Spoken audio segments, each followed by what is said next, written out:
Audi has done it again, giving us the most performance electric four-door sedan on the market, up to 912 horsepower with the dual motor setup. We're showcasing the 2025 Audi RS e-tron GT in Nimbus Gray Pearl, and we have the Forged Carbon package, the RS Design package. This is going to illustrate a near $180,000 price tag, and also new this year is an S e-tron that slots in the base trim. I'm Anthony from Hawkeye Rides, and I'm going to throw in some pros and cons while we're going over the full specs of the exterior, the interior. We're going to take it for a drive to see how that 2.4 seconds 0 to 60 really illustrates with a limited top speed at 155 miles per hour. Now, when you're doing performance numbers with these type of vehicles, they are crazy. And what Audi has done to boost it even further, enhance regenerative braking. The e-tron GT battery pack has been upgraded to 105 kilowatt. That's 12% over the previous 93.4 kilowatt. The weight has decreased by 25 pounds. DC fast charging capabilities has also increased with a 270 kilowatt to 320 kilowatt, resulting in a 10 to 80% charging time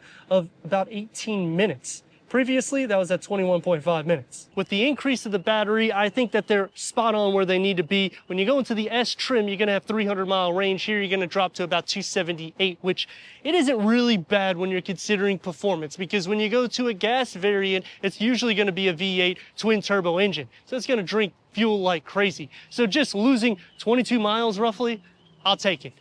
Matrix LED headlights in daytime runnings with Audi laser. The gloss black is going to go around the single frame grille. You get the texture that comes in between underneath the Audi O-rings that also illuminate. The RS models have unique front and rear fascia, new wheel designs, new B-pillar naming strategically, and 4 new exterior colors. Chassis upgrades that specifically developed for the RS performance models, and when launch control is activated, up to 1100 amps can be engaged. That is freaking nuts. And the push-to-pass function for the RS e-tron GT Performance, that will increase 94 horsepower, taking me to a con with the RS e-tron GT. It's really about 845 horsepower. The 912 horsepower is only engaged at boost at speeds at 19 miles per hour or higher for about 10 seconds, and that 0 to 60 at 2.4 seconds. And it's a dual motor setup, so I appreciate what they're doing underneath this whole vehicle, and the aerodynamics is by far one of the best. The way it channels from the side, going into the rear, and even when you look at the lower diffuser, you'll see how it's cut out, because you have to have the air that goes underneath and on top. It just channels the air a lot more better, and even if you go into the S trim, you're getting a low 3-second 0 to 60, because let's face it, this might be too much of an animal. The red brake calipers, you do have to tick the box for that. That is definitely another con to me. It's gonna have 6 pistons in the front, 4 pistons in the rear. You can option the carbon ceramic brakes, which will give you 10 pistons in the front, and that's going to increase the disc size to 16.5 instead of 16.1 inches. The same thing for the rear. Now that forged carbon in the front and these upgraded 22-inch wheels with the forged carbon side view mirror, the lower skirt, and that roof that's blacked out, that's all part of the Forged Carbon package. All-wheel steering with a new directional steering ratio at 14.3. And Audi does another twist that most electric vehicles don't do. You could charge on both sides. Now, Tesla and Lucid will have more horsepower and torque. This is peaking at 757 pound-feet of torque. But when you're talking about vehicles that usually have raw performance in their ICE form, I like that Audi is going to this next level. It's not necessarily going to be as comparable to them, but then the price would suggest otherwise. Weighing in at 5,137 pounds, 85 mpges for the city, 82 mpges for the highway. But again, when you're spending these prices, the fact that they are so light in weight, and it's a battery operated vehicle, I like to call them RC vehicles. Obviously, you're not gonna have it with the remote control, but it just, something that's a little bit more special. Deployable wing, and you can do this manually through the MMI touchscreen. LED tail lights that wrap around the whole rear, and the lower is going to bulge out with the F1 light. My question is, do you think it's worth near 180 grand? Or would you go into Lucid or Tesla to get a little bit more performance, quicker charging times, even though they have increased the charging times, they've increased the range, and they've given us so much more performance than any Audi ever to date? Let us know your thoughts in the comments. Power liftgate, or you can do kick to open, going into 11 cubic feet of storage. Now I like this setup the way it is because it keeps that hatchback style, but look, the easier load is basically where I'm getting at. You get a little storage cubby here and it goes in deep on both sides. You get a 12 volt and bag holders right here. Underneath the floor, this pops out and it has a little holder, so you have a little bit more storage there. You can split fold the rear bench, but you have to go inside in order to do so. I've done one already, and it'll split at a 60-40 split or a 40-20-40 split to maximize the cargo capacity to the e-tron GT RS. The key fob to the RS e-tron GT. 18-way power seat adjustment for the front, heated, ventilated, massage. RS is going to be right there. You get the contrast stitch, you get the diamond stitch, memory for the driver.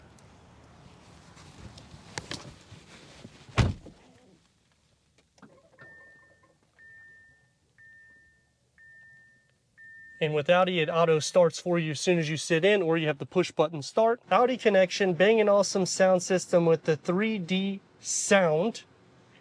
And it's going to be driver focused, but I kind of appreciate that because of this type of vehicle. You get the e-tron GT badging here. This is also going to illuminate. You get that forged carbon fiber, so it looks sporty. And I mean, you got plenty of leg space for the passenger. And it's cleaned up here in the center. We got a 10.1 MMI touchscreen, wireless Apple CarPlay, wireless Android Auto, Sirius XM AM FM, streaming Bluetooth audio, Amazon Alexa. We're going to click it into vehicle so you can see some cool things here.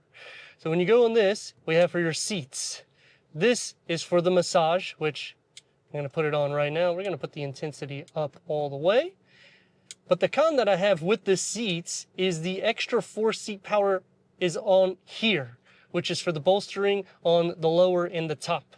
I actually like to use this, but let me know your thoughts in the comments about it because some people may not like to use it. Lights and visibility. When you click onto here, you're going to have for the interior lights and your sunroof. So when you click onto the sunroof, you have 4 different options. So we have it in clear, and it's pretty unique because it has a liquid crystal film that permits seamless adjustability for 9 individual segments from slightly tinted to fully frosted, all by the controls of the MMI display. I think it's cool. I just kind of wish there was like a button here like they have for the dual climate control settings, because it would make it a little bit easier. Because look how many settings that you have to go into. Say you're at the home page, we're at navigation for instance, which is super intuitive. Well, now I got to click home, so that's 1. Now we have to click into vehicle, 2. Now we have to go into 3 and then 4. And you have to do this multiple times on multiple settings in order to actually get or function things. You have a rocker to put it into reverse. We got a 360-degree reverse camera, full trajectory for the front and the rear. Click on the 3D view and you can go all around the vehicle. Click back, click this. Now you got a sub-menu that you have a lot of different camera angles, so you can just kind of tailor it through there. We also have the parking assist, which it's not allowing me to do it at this moment. Air vents here, so I like the sporty drive that it, projects. You have the driver mode select right here, so that does help because now you have your dynamics, comfort, and efficiency. RS performance, let me go back into here. This is going to unlock about 10 seconds of full boost once you're around 19 miles per hour, and you can go pretty damn fast with this.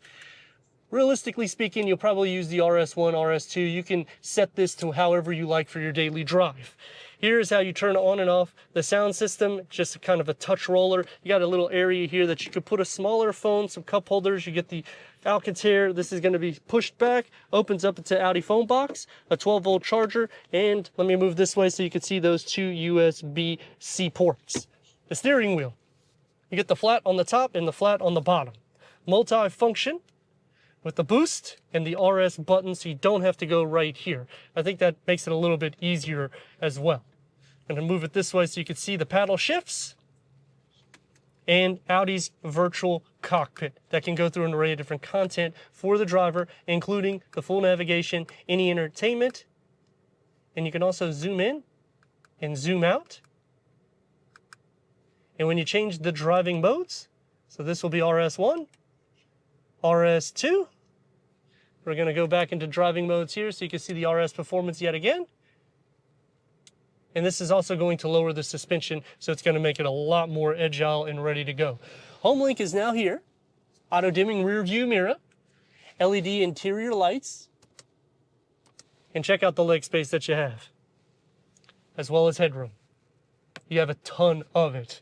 Door panel and dash. I like how sporty this is because it actually carries on all the way into the rear, and then the rear it circles around. They did an excellent job with the craftsmanship, just the way they did the touch to feel, because it feels more sporty, but it feels elegant. You get the forged carbon inside, one touch up and down for all your windows, frameless windows, they're dual pane, soft to touch, Bang & Olufsen sound system here with a smaller storage pocket, but it does go deep. Going into the back, no soft closed doors. Wouldn't expect that considering they're trying to lower weight. That's the opening that you have to fit two more with the cup holders and armrest down. You get your third climate control, heated rear seats, air vents. There isn't any storage or any plugs here, no air vents here. The door card is gonna have the same materials except no forged carbon. So I feel they, I hate to say, cheapened out a little bit there. They should have probably put a little strip here. It is soft materials where it needs to be. It's a smaller storage pocket, but that's to be expected. Sitting behind me, the seats are carved out. So you have plenty of room and headroom. It has that hatchback design, but I still got about 2 inches before I hit the headliner. And these seats, they're more sporty styling. So if you're sitting on the two sides, it just makes it a lot more pleasing. Just there's no RS badging. It's definitely a con to me at this price. Sliding into the center, feet space, it's not bad. Butt, leg, and shoulder space, that's gonna be a bit of an issue because you do sit up maybe 4 to 6 inches here on the side or in the center. In headroom, I'm pretty much against the panel. Now, one thing to note is it is going to take you 15.5 hours to fully charge this at home on a level 2, even though the DC charge from 10 to 80% has increased quicker in speed. Now it's only 18 minutes instead of the near 22 minutes. But I mean, that's a little bit of time, especially if you're going to be doing some dynamics in the vehicle, because most of the time when you get this type of vehicle, I hate to say it, you're going to be driving it hard. And now statistically, a lot of reviewers are starting to say that you should drive it a little bit more hard, that it's a little bit better for the battery. We're going to keep it in the performance level that it's at. Not going to go crazy yet, but we will. Don't worry. We just got to get to the light first. Now, as I have been driving the vehicle to get to the site and getting it off the road, the pedal does feel a little bit more heavy. The braking itself, the regenerative braking, has actually increased. So you're going to get a little bit better there with the range, but overall 278-mile range is what you're gonna get more or less. Now, what I like to say is deduct about 20% because we're in the state of Florida. So that's, say, maybe 50 miles. So now you're at maybe 228 miles, and then you start using electrics, maybe you're gonna be about 200 miles all in. And that's real range, more or less, that you would be getting, especially from a day-to-day. Now, if you're starting to do performance, I would taper that down to about $160. Let's go.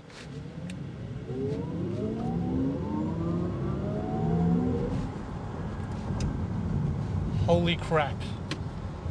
2.4 seconds, I would say it gets it plus. When you get the boost engaged, you got the 10 seconds. Once you pass 19 miles per hour, I mean, it is phenomenal what you're getting out of this vehicle. Super quick. By doing that, I probably lost about 2 to 5 mile range.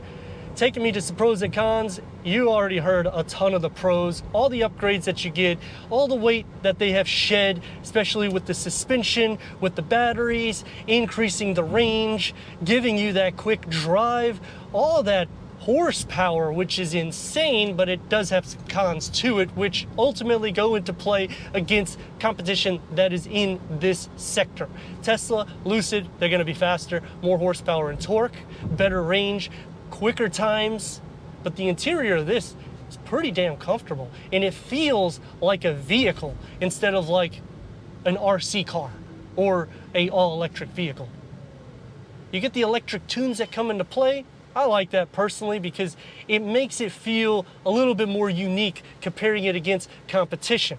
But then what Audi also does to kind of be cheeky is they don't give you the full potential of the vehicle, meaning when you go to Porsche, you spend over $220,000 and you know what you get? A a vehicle that's going to be 0.2 of a second faster than this. So it doesn't make any sense at all to go that route. I would personally stay here and just enjoy the savings, go on a nice vacation. It's fast enough. I mean, look at this.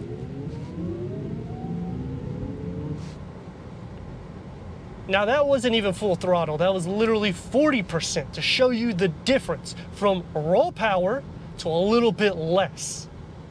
All-wheel steering, that's also been improved, so there's no need to talk about weight distribution because it's basically a 50-50. Aerodynamics, this has one of the best in class for an Audi. And the most power. I'm not trying to sound like a broken record, but damn, this thing is more than fun. And it is somewhat practical. I mean, when you got $180,000, I don't think practicality is really your #1 concern. Throwing it into comfort, it's gonna drive pretty much around 10%, and you're literally with everybody in traffic. If you go about 25-30%, you're passing people and getting damn tickets. Maneuverability, the steering is light. Feedback, you actually have a little bit more so than you would with BMW. I do appreciate that. You will feel a lot more of the imperfections. These are 22-inch wheels, plus it's an RS tuned suspension. You kind of expect to have all of that blended in. And you got all the safety features too.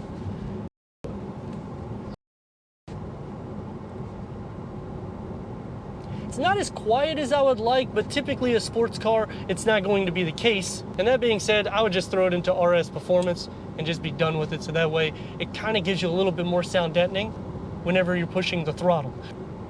But it does feel a little bit heavy whenever you are mashing on the electric pedal. Braking on the vehicle, we got 6 pistons up front, 4 in the rear. I'm not really worried about adding carbon ceramic, and the regenerative braking has increased. So you know what? I probably tacked on about 1 mile there. Rear axle steering, let's see what that turn radius gets. About 2 and a part lane, let's rock and roll.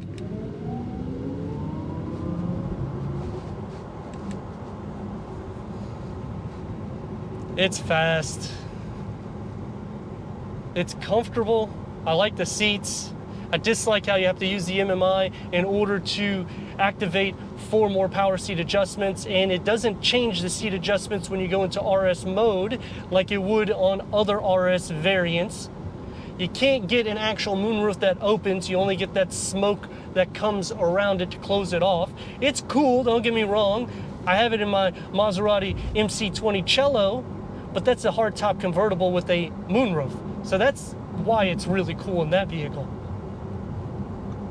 Is it something that I feel is worth 180 grand? By all means, if I was wanting an electric vehicle, it is. But let me know your thoughts in the comments. And if you're new to the channel, consider subscribing. Check out this next video right here.